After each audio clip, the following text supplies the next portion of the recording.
Welcome to the Mixing Room. I'm Trent. I'm Daniel, and I'm real excited about today's episode. Trent, what did you think about our guest? Today we had a really, really fun conversation with an old friend of Dan's. You know, this is probably the most that I've ever gotten to talk to him. Not the first time, but the most. And it was certainly insightful. He's got a lot of great things to say about his experience in promotion and booking, as well as, you know, developing artists. Yeah, I mean, this is a crazy one, man. I mean, I've known him since high school and, you know, went to college for engineering, ended up surrounded by, you know, college-age musicians, folks that, you know, mutual friends of ours, new friends he picked up along the way, and kind of just found his niche in, like, you know, booking. And, with this company, Dugout Entertainment, I mean, him and the guys over there have been doing a phenomenal job in Chapel Hill of, you know, landing shows and growing artists, like you said. And so this is, you know, one of those rare episodes where we don't actually have an artist on the show, but have someone who's very much still important and relevant to the local scene, and someone who I think is going to have, you know, maybe making big waves sooner than small ripples in the local scene here in Nashville, come the fall and beyond. Yeah, absolutely. Dan, tell us a little bit about the Triangle and your experience being from the Triangle, and maybe what the Triangle is for our listeners. Yeah, so if you're listening from Nashville or somewhere that isn't, you know, the middle of North Carolina, we talk about the Triangle, and that's this geographically three major cities of Raleigh, Durham, and Chapel Hill. And of course, again, they form a triangle. If you look at them on a map, and all those cities have, you know, major collegiate athletics: Duke and Durham, UNC in Chapel Hill, go Tar Heels, and the Wolfpack, NC State over in Raleigh. And so between those three major schools, and, you know, college basketball is huge in that area. And so that whole area, there's been an indie music scene that's been kind of popping up. And, as our guest today talks about, he's kind of used some of that already existent sports enthusiasm and, you know, collegiate excitement, and navigating and redirecting some of that towards the indie scene and towards college bands, and, you know, using these basketball games and stuff as opportunities to have live performances. And so there's a really rich life for somebody in their early 20s, you know, in that area. One that's now a lot more musical thanks to today's guest and his affiliates. Yeah, we think you guys are really going to like this one. Without further ado, let's welcome on our guest, Adam Castiller. Adam Castiller, welcome to the Mixing Room. Thank you for having me. Hello, Internet Land. How are you? Guys, we wouldn't have this dude on, but he and I went to high school together, so I'm, like, obligated to, like, do him a solid. No, it's a treat having you here, and you've been doing some really cool stuff over in Chapel Hill, well, really in the whole triangle, back home in North Carolina. And we're really excited to have you because this episode's a little different. You're not an artist. Most of our episodes, bar maybe one, have been artists, people with new stuff coming out. And so We're excited to talk to you about some of the work you've been doing back over in Chapel Hill mainly. Yeah. Mm-hmm. Yeah, and like Dan said, you are doing a lot of other cool stuff with music. One of those is Dugout Entertainment, and that's where I want to go first. Yeah. So tell us a little bit about the origins of Dugout Entertainment and what you do now. Yeah, so Dugout Entertainment, you can also say Dugout for short. That's usually what people call us. We started out kind of spontaneously. It was a way for us to independently work on a project that we didn't realize was going to be a big project. Basically, we as in me and my business partner Kai, who isn't here today. Shout out Kai Mercado. Shout out Kai Mercado, one of the most insane musicians you will ever see in person. Guy is awesome. We were working at a bar in Chapel Hill that kind of gave us like a lot of autonomy to like do things, right? And so Can you say the name of the bar? Yeah. It's okay if you don't want to, but it feeds well into this. Yeah, so the name of the bar was The Pitch. And so they were great. And The Pitch is on Franklin Street. The Pitch is on Franklin Street. It's Main drag. Yep. So that is like for you Nashville listeners, Franklin Street is Chapel Hill's Broadway Street, but like way smaller and like not as cool. Every college town. Yeah, has every a college strip. town has a street. And Franklin is UNC's. Yes, so Franklin Street. We were a little bit further down Franklin Street, so kind of away from all the main action. But they gave us a lot of autonomy. It's kind of an entrepreneurship hub. That was kind of the main the main draw of working there was that it was like an entrepreneurship hub, but like you would be able to like they would help give you freedom to like work on stuff, but like in exchange you worked in their coffee shop, you worked in their bar.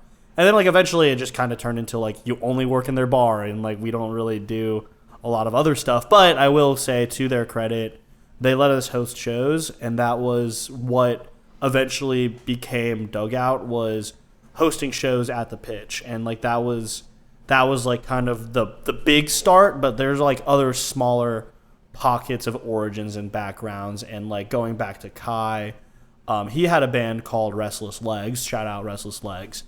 They are no longer active, unfortunately, but they found rest. Yes, they did find rest. But they were a band that was great. They were a fantastic college indie band, very popular.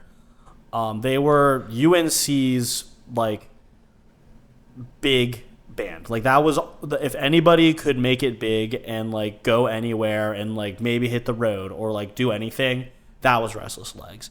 And so Kai was like steeped in music, but then you were an engineering major. Yes, so I studied engineering. So how do you get into this? So engineers by nature are obsessed with optimization and like optimizing things. And like if that is optimizing a workflow or optimizing a supply chain or like optimizing a design so that it does the thing that you want it to do really well. But for the music business, the optimization problem there is how can we get the most people to show up to the best show that we can put on while also making the most amount of money possible. And that's where that was the problem that like was so addicting to me to try to solve.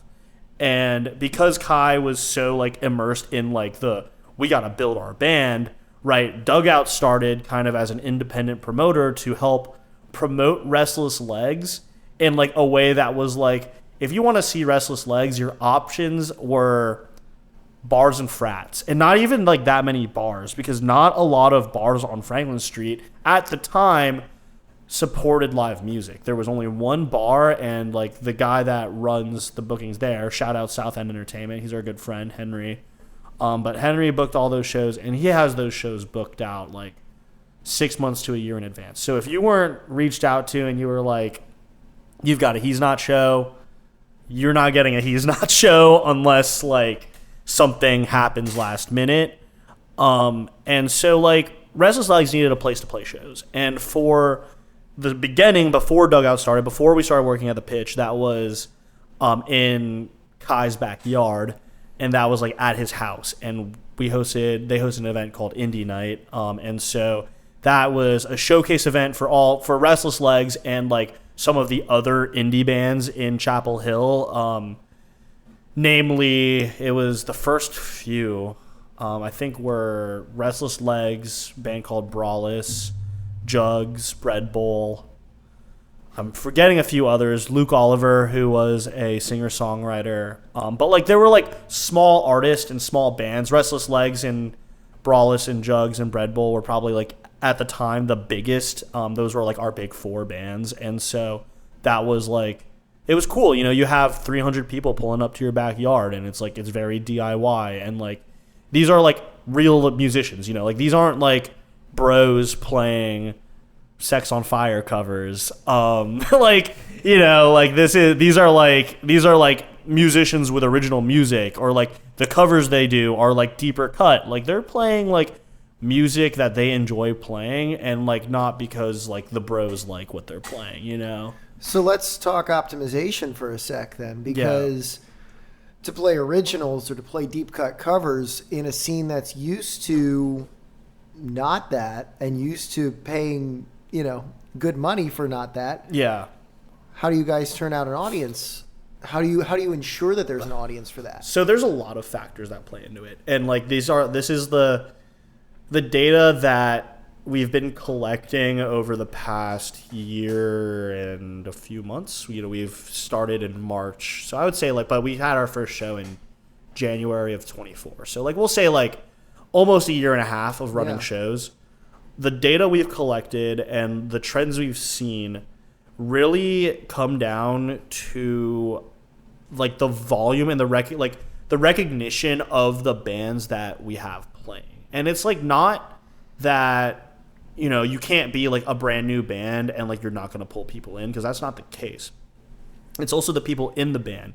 Are they in clubs? Are they in frats, sororities? Like, are they like outgoing? Are they like, do they have a strong friend circle? You know, it's like we had a few bands that were in clubs or fraternities, and like every show they played, their whole frat, their whole club pulled up, and like you have members in like multiple clubs. So like, you know, like the network is like, you know, you pop in the group and you're like, hey, I'm playing a house show. Like, you don't need to know Five Brothers to get into this one. Like, you could just pull up to this dude's backyard, pay $5 via Venmo, and you can see my band play. Or eventually it became like, you can pull up to the Pitch, like it's this new bar on Franklin Street. And then it turned into like, you could pull up to Cat's Cradle, which is like, back, if you're not familiar with Cat's Cradle, that is like a legendary venue in North Carolina. I think it's like a main tour destination for any touring act that comes through North Carolina. Like,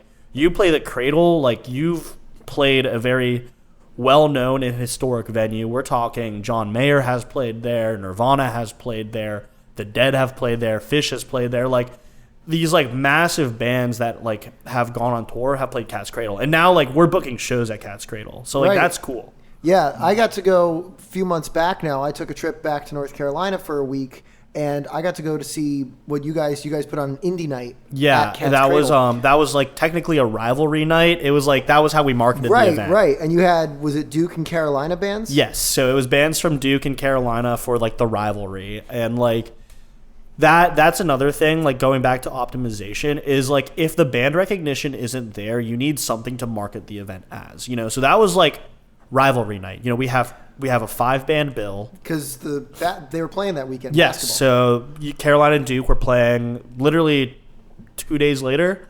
And like it was an uphill battle for that show for sure. 5-band bill, that's a little bit of a grind for like any concert goer. And you know, it was the main room. So like at Cat's Cradle, like even though it's legendary, it is like a little out of the way. Like, it's an uncomfortable walk. Like, it would probably take freshmen and sophomores to like probably an hour to walk to Cat's Cradle from their dorms, like just how Chapel Hill's laid out. And so like that's not convenient. So you're probably gonna have to take a bus, take an Uber, carpool with friends, or like, you know, we typically like we book our events based off of like the crowd that's probably gonna be coming, and like usually it's a crowd that has cars. Like, so, you know, that's fine. Like, of course, like we want freshmen and sophomores to pull up, but like if we want freshmen and sophomores to pull up, we're gonna book the event somewhere else, you know. But like, this is, I would say Rivalry Night was probably our strongest showing of, that was like our most optimized show. I think that was, you know, the set times were like perfectly timed. The bands we booked were like the biggest bands from each school, I would say. Like, maybe like we're not really tapped into the Duke music scene, but like the bands that we booked have deep friend networks and like deep networks of like people that will come see them. And like the Chapel Hill bands, obviously, like we booked the bigger ones. Like Brawless was still active at the time, so we booked them, and like they've been around for a while, so like they pulled in their crew. We booked a band called the Wallabies, who like they're new, but like their friend network goes really deep, and like they've been grinding on shows. Like they've been playing a ton of shows coming up to that, so like people recognize the Wallabies. And like a band called Davy Circle, who is another band that has been around for like a little bit, and they have a strong following. So like that was like, you know, that we knew that the UNC bands were going to carry the weight of turnout, especially because that following week was spring break for both UNC and Duke. So like we knew that the Duke students weren't pulling up. Like there were not going to be any Duke students pulling up to that show. Like I think we probably had like a good amount show up, but like not like nearly as much as the Chapel Hill students, which we sold 211 to that show. So that exceeded our goal of 200 tickets. But to hit that, we had to optimize our ticket prices, we lowered them down. It was the cheapest show we've ever hosted. $5 advance tickets, $8 day of tickets, which we like never do that cheap. We haven't done that cheap in a long time. I was going to say, I think I remember saying to you that night, that's unheard of here. Like everything is bare minimum, $8 advance, 10 day of. Yeah. More realistically, 10 in advance, 12, 15 day of. I mean, right? Like, definitely. And so like a good like thing that, again, like going back to trends and things that we've looked at, right? Because there's fees associated with selling a ticket, right? And so it's like you got to book the bands that are like cool with like, hey, the payout for this one might not be like frat money. Like for context, frat money is like several thousand dollars. Several $1,000s. Like you can get paid out anywhere between $1,000 to $3,000 to up to $7,000. Some of the bigger bands are asking for $10,000 to $20,000 to play for 3 hours, like at a frat. And like these frats have the money to do that, you know. And it's like, but like we pay people out. Like I think we paid everyone out that night, maybe around like $140 to $200, something like a very respectable amount for a venue show. Like some like I always, because you guys need a cut, the venue needs a cut, and then you're talking about marketing and 5 everything. bands, you have marketing expenses, so it's like it's an interesting puzzle, and like I think that rivalry night that you came to was like our most optimized show. I was very happy with that show. Like I always feel bad when we send people home with not a lot of money. Like we will take a cut out like when it makes sense to take a cut out, like. But it's like, I'm not like, if we have a $300 pot and the promoter takes 10% out, like, is $30 really worth it? Like, really, like, genuinely, yeah, like, that part of me is like, it was also my job to promote the show, and so it was just like, I'm okay with taking that hit. Like, we make our money elsewhere through other, like, sources, and it's like, or we'll have, like, shows that pay guarantees, or, like, so if it's a venue show and like 50 people pull up and like, which is still a good amount, but like the pot there means like you're probably, with the ticket prices we run, you're probably only looking at $300, $400, like not anything spectacular. And like we've sent people home, like back to like on a 9-hour drive on $15, like it's heartbreaking sometimes, but like we're very fortunate to where we're very involved in the process, and like, we pride ourselves on like taking a lot of the burden of getting the show set up off of the artists, to where the only thing they have to do is just pull up and play, and we really try to like make it worth people's time to play shows. And like, I think we do that. Like, I don't think we've had a bad show. Like we've had shows that were not great, but like subtract maybe a couple bar shows over the summer, like we've never really had a bad show that like was not worth somebody's time, Yeah. And that's interesting. I mean, obviously you said that you guys get stuff out of it too, even when necessarily don't take a cut. So what do you guys do get out of it? What do artists get out of it when that payout is maybe, 15 or less super than low. Ideal? Yeah. Right? Yeah. So I'd say it's like the connections you make. Like we host like Indie Night is like a showcase event for us that we host now very regularly. Like we're showcasing, here are the up and coming bands in the area, right? Restless Legs isn't going to be around forever. I mean, all of these bands that come through, like Brawl's just disbanded. Like there's going to be an end to bands that like people recognize, people graduate, people leave, people get jobs, people are just like, I don't want to play music anymore. I mean, none of the bands that played that first indie night, like I don't think any of them are active anymore. And it's like, there's a short lifespan to these things, and so it's like, here are the bands that like are coming up, like, and if you want to see them, you better see them. Yeah, now. Exactly. Like these are the bands that are coming up, and like we try not to have too many repeat artists. Like we like to have at least one like every show, like someone that we've had before on indie night. Like we try to. Doesn't always work out that way, especially now with the amount of like volume we've been getting with bands. And it's like, it's always something that it's like, we need people that are reliable that we work with. And it's like being connected to like our network is a big thing that people get out of it. It's like, you are now like, by working with us, like you're in our like trust circle. Like you're in, like, you're one of the homies. Like, you're somebody that like we're going to work with hopefully multiple times. And it's like, we're like, it's kind of like our staging area of like, okay, like now that you've played an indie night, like back when that was the only thing we were doing, like maybe we'll invite you back and like maybe you'll play another one of these again. And like hopefully there's like a frat bro in the crowd that's like, you rocked, like come play our frat and we'll pay you $5,000. Like it's kind of the opportunities that come from playing our events that like we hope is like something that people get out of it. Yeah. And it's like not unlikely, you know, like people come to our shows and I've seen on Instagram, like the bands that we've booked for an indie night, like they're playing more frats and like they're playing more venue shows. Like they're getting asked to support touring acts. And like that's something we also try to do is like whenever we see a touring act coming to town, we're like, hey, like we've got this band, they just helped us sell 200 tickets to a show. Like they just played a show that sold out the venue that you're playing. Like you should consider them as support. And like that, it's like those kinds of opportunities. And that's kind of like the future looking, like we haven't done many of those, but like it's not something that we haven't done before, you know? Yeah, and I think we'll circle back to how you guys have gone into developing artists and bands a little bit, because I think that's something cool that you guys are doing as well. But to keep it a little bit in chronological order, I want to talk about the storage room sessions that you guys do as well. So tell us a little bit about what those are. So storage room sessions it's kind of our like newest project that started, we recorded it July of 24, and that was the first one with Harvey Street. Shout out to the boys. Harvey Street's great. They are very good friends. They are like, they're great people. I love them to death. And so we recorded the first one with Harvey Street, mixed it. Story about that one though is like we mixed it.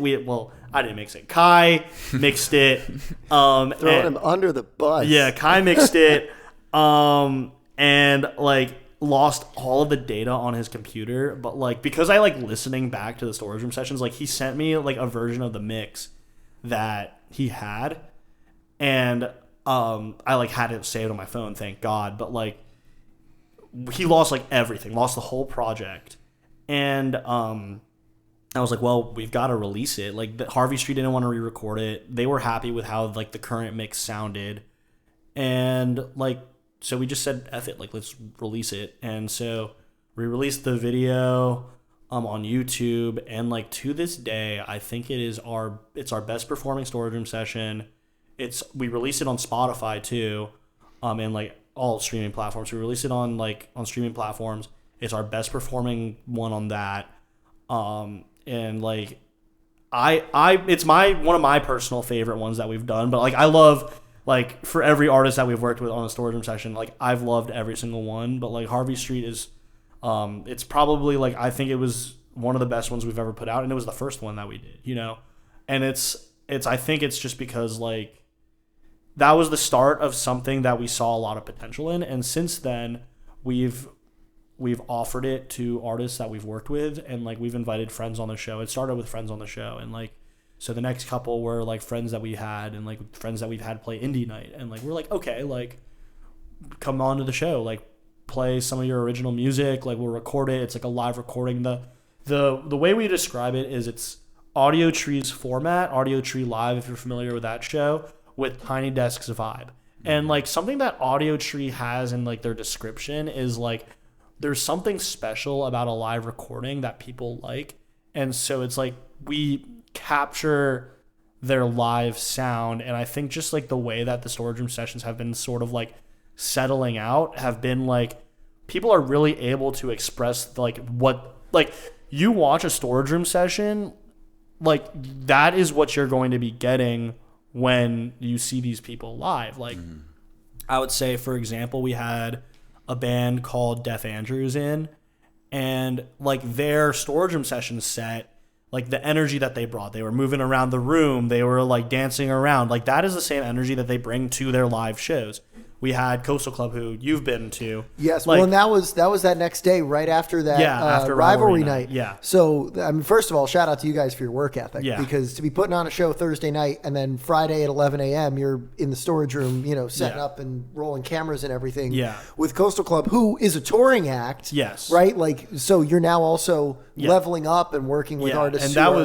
And shout out to Coastal Club too. Like Coastal Club. Big shout out. That was an incredible session. They were great people, and they were our first touring act. Also, shout out to Sarah, who helped connect us to Coastal Club. She's their PR manager, and shout out to just everyone involved in that session. And that one was really special. That was probably our first big session. I would say that one was that one wasn't high stakes. In a if we fuck up probably can't do that. Can't that's not a good look on us. Of course we still wanted to produce a big thing, but it wasn't high stakes in a sense. If we mess up this session, that's it. We're never gonna get a touring act back in here. But it was more of a it's real now. We have people that are coming from Coastal Club based in Nashville, but originally from Ohio. People are traveling to play on this show. People are coming here. We actually just had one unreleased, but hopefully out soon, with a band called Holy Roller. They're from Richmond. I mean, obviously the first one was Harvey Street, but they were a touring act. They're now a touring act. Solstice, another touring act that we've had. We're having more touring acts, and it originally was the local homies that are pulling up to the show, but now we're having bands that we've never worked with. Every band that we've worked with prior to Coastal Club had some personal or direct connection to us. Coastal Club was the first, we have never met these people one time. I have never seen these people play a show. I don't know anything about Coastal Club. It started off of literally a cold email to Sarah inquiring about a completely different band that we were hoping to get on the show, that eventually led to her saying can't get this band, but we do have Coastal Club coming in. Looked up Coastal Club, and I'm their top song has 12 million streams. That's pretty cool. And that was just kind of the start. And now again, shout out to everyone that has been involved in the storage room session, but now we're having people DM us, people email us we have so-and-so coming through. Can we do a storage room session? Can we have this artist come in? And that is something, to go back to optimization, is how do we now turn storage room some sessions into something that's profitable, but also kind of ethical, we don't want to run bands dry to be on our show, but we also, there are costs associated with running the storage room session, and it's we have to actually start considering those, because it's Kai puts about 10 hours in every mix. Kevin, who's our videographer, shout out Kevin, puts multiple hours into the recordings as well. And obviously I put a ton of hours into booking and communicating with PR agents, booking agents, people like that. And it's we all put a lot of work into these sessions, but we don't take anything out of it. And it's now we're just trying to figure out okay, if we want this to be something bigger than just a fun side project, we need to start thinking about that. We need to start thinking about how can we turn these into something profitable, because Tiny Desk has NPR. Audio Tree is at this point really big, and so it's they get revenue off of ads and sponsorships, and we don't have any of that. So we have to think, how are we going to make money elsewhere? And so now it's kind of we're talking about production fees and things like that, and it's it's a tough conversation to have when it's we want to have you on the show, but at this point we have 5 or 6 sessions on the queue, and we don't have, and if you want this to come out in a month, we need to talk about some sort of deal, but that's a tough conversation. But storage room sessions overall have been great, and we've loved them, and so it's cool. It's a cool way to showcase a band that someone has maybe only seen on Spotify or Apple Music, and it's a good way to show them, put faces to the names, and this is what they sound like live. We heavily emphasize, this is not a studio recording, this is a live recording, live and in one take too. Yes, live and in one take, straight through.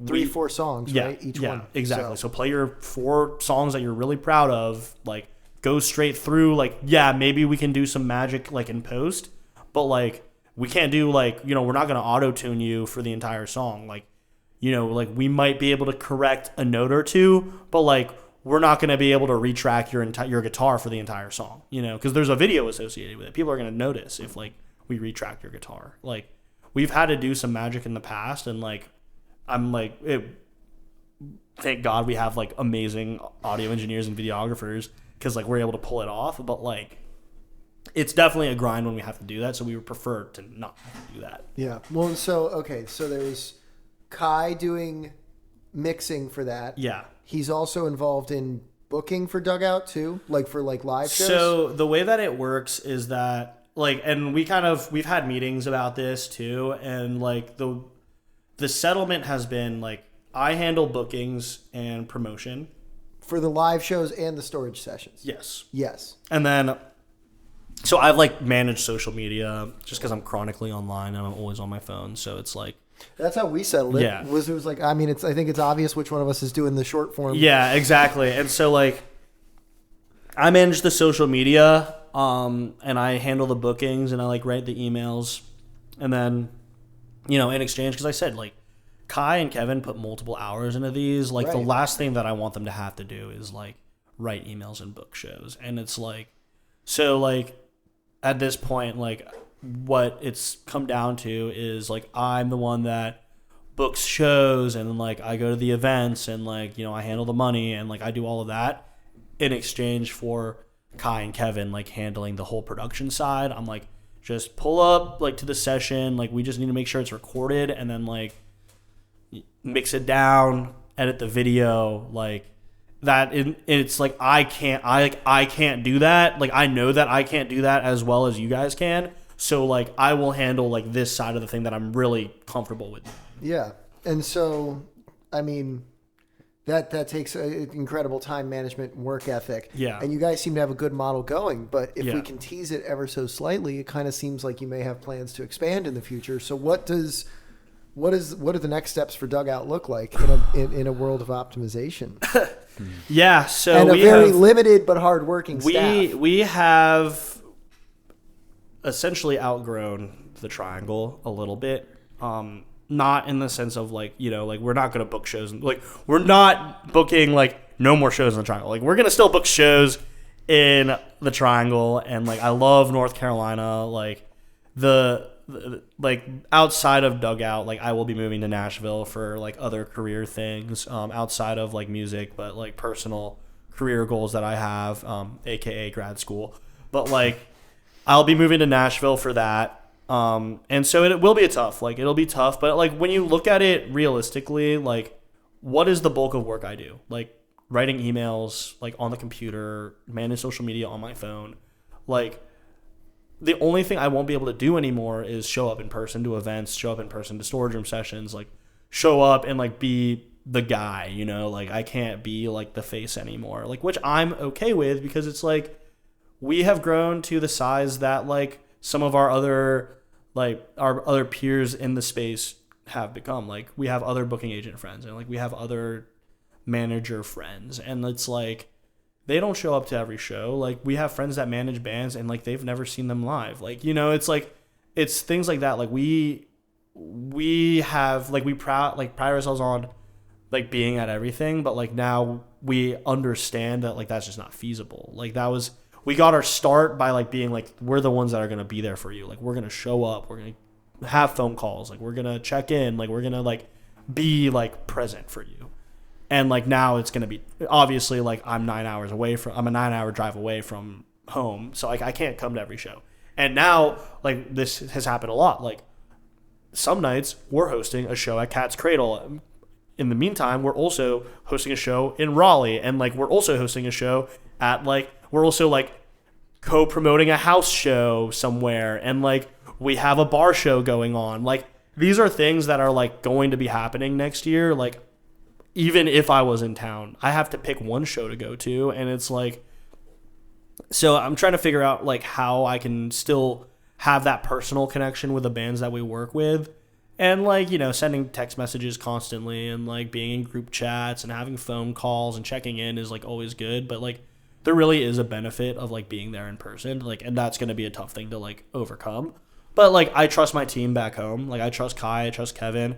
And, like, the unofficial, like, dugout interns that are going to be, like, pulling up to shows to, like, scout talent out and, like, you know, check out and, like, you know, let me know, like, hey, like, I just saw this band at a house show. They were pretty good, and it looks like they'll bring in, like, 300 people to an event. Like, sure, like, we'll have you. Like, we'll book you somewhere.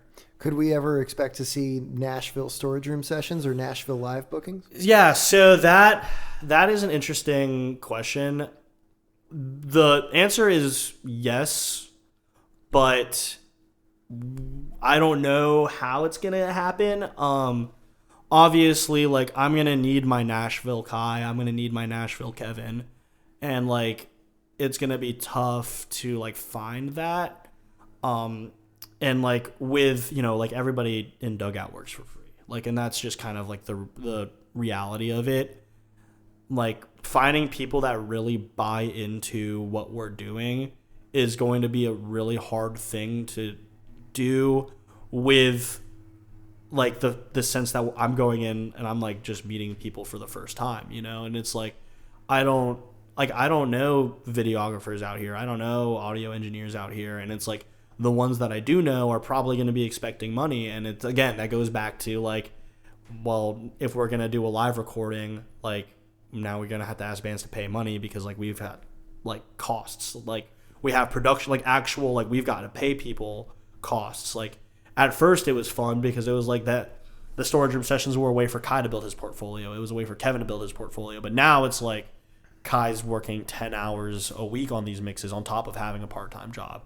Kevin is splitting his time between 3 bands and being our videographer. And it's like, now there has to be some monetary benefit to reward the work that they have been producing. So I have to worry about paying Kai and Kevin back home, but also paying our new team that I don't know who they would be yet, like, here. And so that's the storage room session side of it. Not even taking into account, we don't even have a location for it. So it's like, we don't even have a storage room. Like, we were very fortunate to have one that was already established in North Carolina, but now we need to figure out how we're going to set that up. It might not be storage room sessions per se, but, like, it might be something cool. Like, it'll be, I think that with the amount of artists that are in Nashville and the amount of people that just, like, need live content, personally, to go to, like, the promoter side of, like, what I do, I like to see live experience. Like, that is, like, for me. And now I was talking to Trent, like, earlier about this, and it's like the goals that are set in, like, the Triangle and, like, that music scene are, like, completely different than here.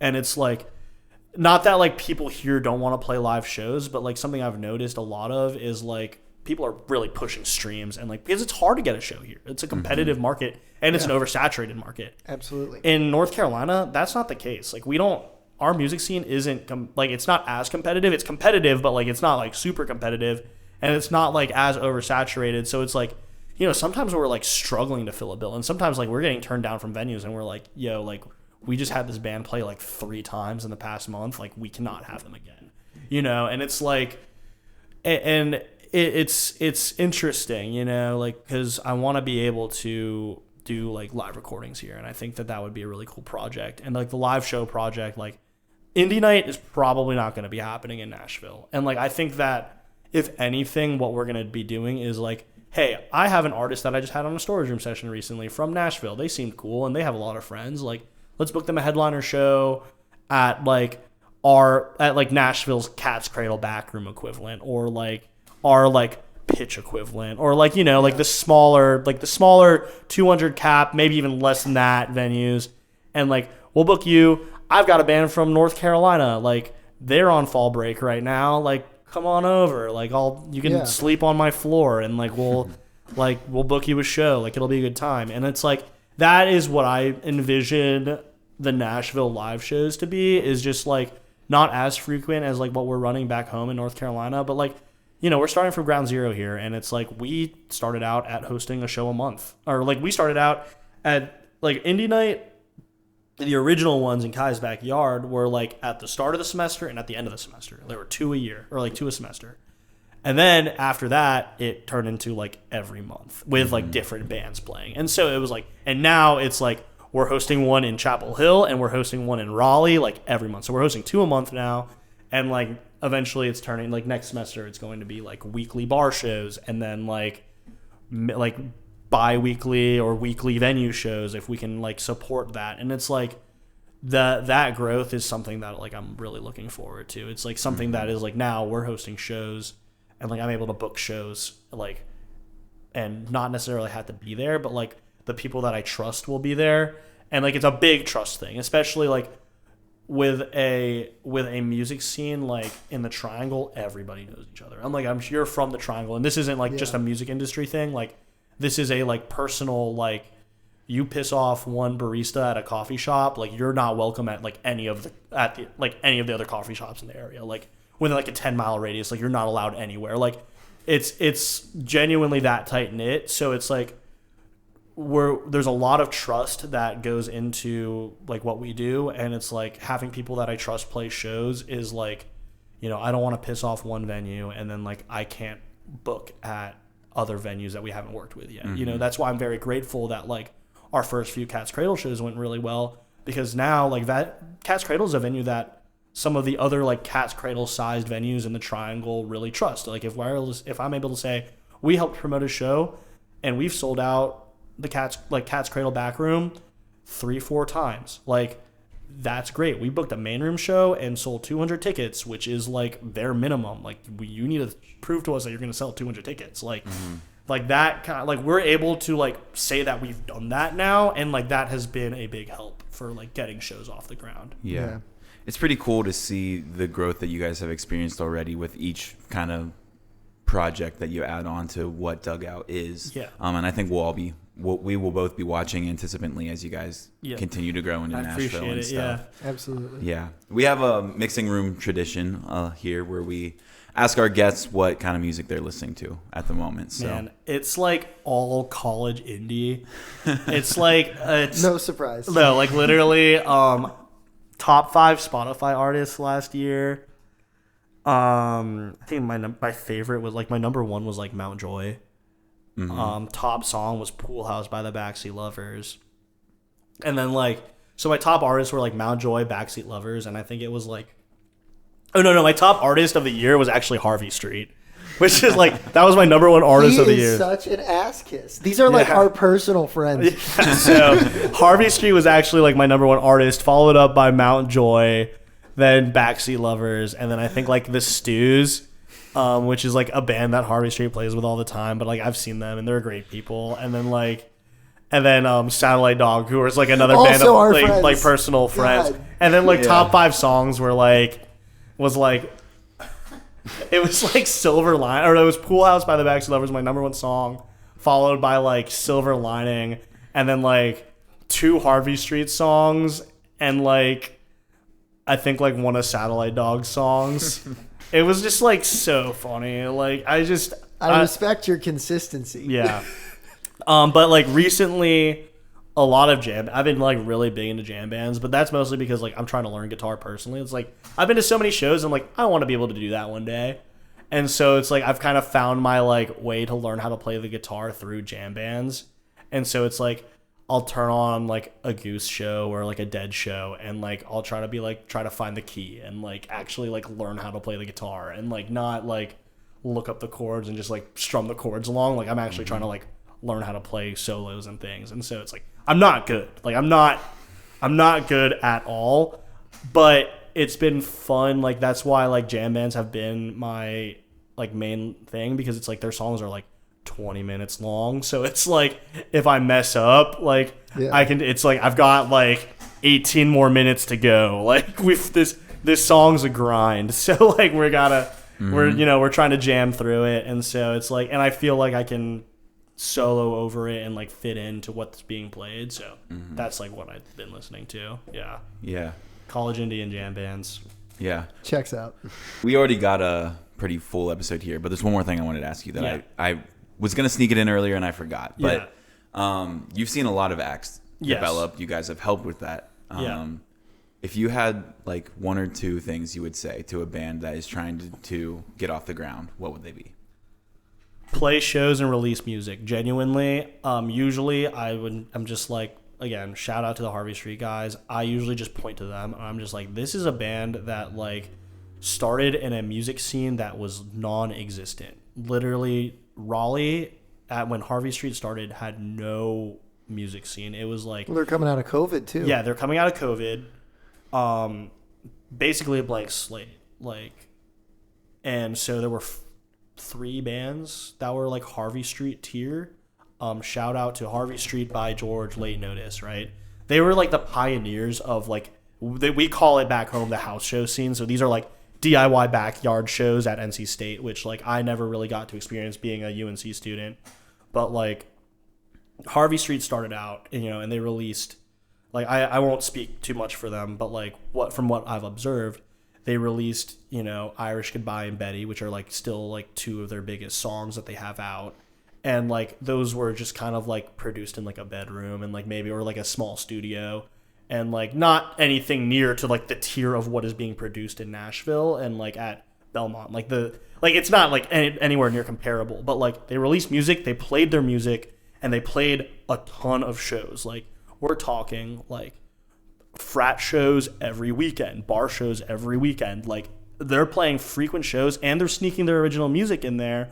So this way, when people are like, I really like that song, like they're able to go and listen to Harvey Street's music. And then that's what, as promoters, we like to see. So like to answer your question of like, if you want to like work with us at this point, right, I need to see a few things. I need to see that you are able to play a live show, like you have live experience, and you're comfortable in playing in front of a large crowd.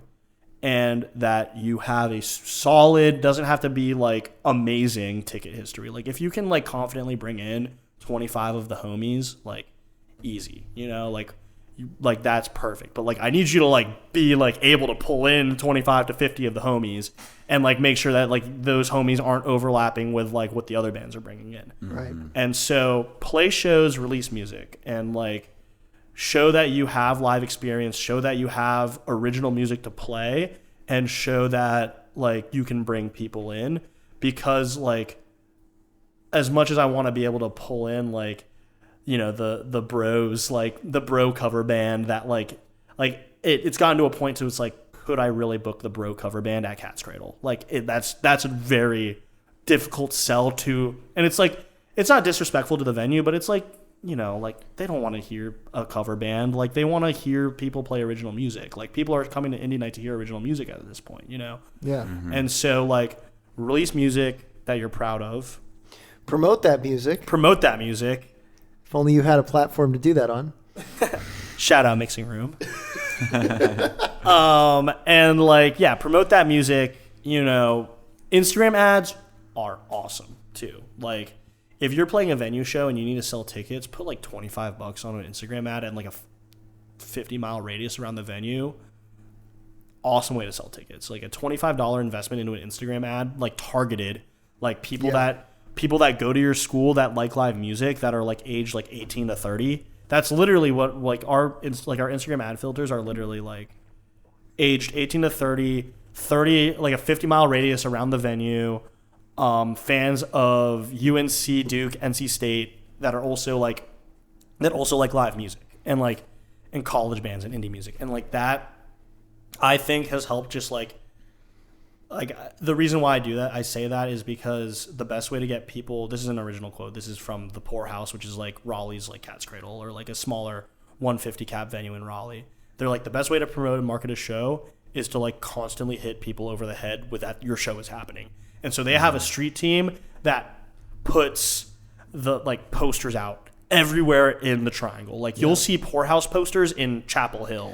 Well, I can't tell you how many times I've seen on social media, I'm playing a show next Thursday night, and it's like, oh yeah, I could maybe go to that, but then it kind of slips my mind. Yeah. Maybe they post about it one more time, And then I see videos from the show on that Thursday, but it's the following Friday now. Yeah. And I'm like, oh, I missed it. Like, I would have maybe gone to that, but I needed to see it a few more times. So, like, a $25 ad will literally, like, I get hit with my own ads, like, multiple times a day leading up to the show. And it's just a good way to just be like, if you can get one person to, like, buy a ticket off of that ad, usually, like, the way we see it is, like, one, like, advance ticket or, like, one ticket probably also means, like, you're selling 3 tickets, you know? Like, if one person buys a ticket off the ad, like, they're probably going to bring in, like, 3 other people, like, their friends. Mm-hmm.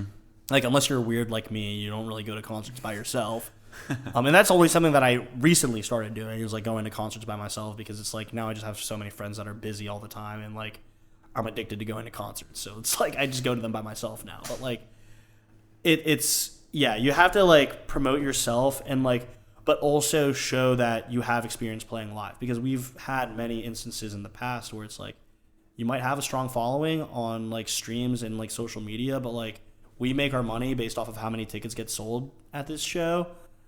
And, like, if you have, like, a massive following but, like, you bring in, like, 2 people and, like, the rest of the people you bring, like, you guest listed, like, yeah, like, that's not what we're looking for. And it's, like, not wrong to, like, have that be your musical goal. But, like, if you want to play live shows and, like, you want to make money off of your live shows, and this is something that, like, I've had to talk about with other people before too, is, like, right now, the way you make money as an artist isn't necessarily off of streams. It's off of playing live shows and tickets, at least in North Carolina, where it's, like, you know, like, we're not really having a ton of viral songs coming out. Generally that's just true. Yeah. I mean, even at the major levels. You know? Yeah, like, so, you know, it's like, having a ton of streams is cool, but, like, so is playing in front of 500 people. Like, so is being able to say that you sold out Cat's Cradle. So is, like, saying that you played on the same stage that Nirvana played on. Like, we had a band that was like, I don't know if we want to play this one. I was like, Nirvana played here. And they were like, I'll get the boys ready. Well, and speaking of music and the music scene and getting the boys ready, we've got places to go tonight that we're excited to be hitting up. And we know we'll be hanging out with you more. But Adam, thank you so much for joining us today. Yeah. We're so excited for the future of Dugout and so proud of Dugout in the present. You've been somewhat of an inspiration, at least from my perspective, to us with setting up Mixing Room because it's different but the same. Yeah. Thank you. Yeah. So, I appreciate it. It's, like, really weird to say. We're just a bunch of bros doing, like, we're just bros hosting shows. Like, it's really not that serious, but, like, it's getting serious. that's the name of the episode. Bunch of bros hosting shows. Bros hosting shows. Yeah, and I'm sure we will be seeing a lot more of you. So we have that to look forward to. Very excited to be here. So it'll be a great time. We'll be excited when you're here permanently. Yep. So. But to all the people of Internet Land, support your local musicians. Go to local shows. Sacrifice your Chipotle bowl and buy a local venue ticket. It's really not that much. True. Like, that's how we price our tickets. I'm like, you either get your Chipotle bowl or you go see generic college indie band 47, you know? Yeah. So go support generic college indie band. Chipotle doesn't need your money. And that concludes our conversation with Adam Castiller. Thanks for joining us for this one, guys. Again, this has been a little bit of a different episode, but it's one that we really had a lot of fun taping today, and we're really lucky to have folks like himself in our corner. So, hey, we want to have folks like you in our corner, too. So don't forget to leave a 5-star review if you're listening on Spotify, like and subscribe and comment if you are with us today on our YouTube. We've got really great stuff on the Instagram as well, some short form content and also updates on what's going on with us. You know, you can catch a lot of that stuff on YouTube Shorts and TikTok as well. Make sure you guys are following in all of those places so you guys get the latest updates. And if you really like what you've seen, you really like what you've heard, and you want to support us directly, you can check that link in our bio on Instagram and TikTok, and you will find a link to where you can buy us a coffee. That money's going to help us get newer equipment, continue to put out content in more and more enriching ways. It's going to help us grow this show and grow this platform because we want to continue to support the local scene. Yeah, we thank you guys for listening. Until next time, I'm Trent. I'm Daniel. We'll see you then.